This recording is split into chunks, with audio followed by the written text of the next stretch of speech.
Wala na yung sige, para kayo mga taong ano. Wala, kailangan ho, bilang makatao ha, kailangan po meron po kayong papel. May proseso, binabigyan May kayo. proseso po. Binigyan kayo. Hindi nyo lang pinirmahan, hindi nyo pinirmahan. Wala sa amin nakarating. Meron po, meron. Asaan May po? mga- Sige po, ipakita niyo po sa amin. Wala po kami nilipatan. Ano to?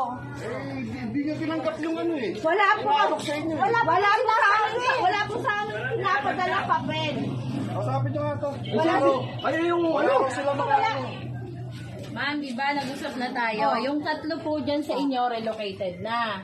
Si Remy Boy, yung tatlong anak na lalaki, relocated na.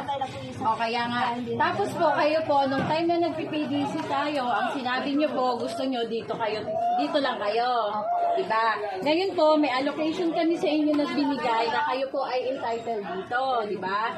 Ito po yung certification. Ngayon na, si Oasis ay entitled dito. Meron po siya ditong isang unit.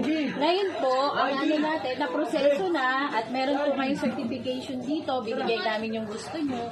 So, yun po, yung proseso po niyan, dumaan na po sa lahat sa PDC.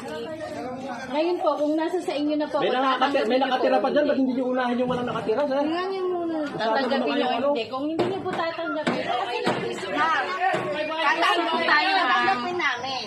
Pero kailangan, makipag-usap muna po tayo. Yung ngayon po, Ma'am, kasi proseso, ang nag-proseso po yan mo nag-PDC.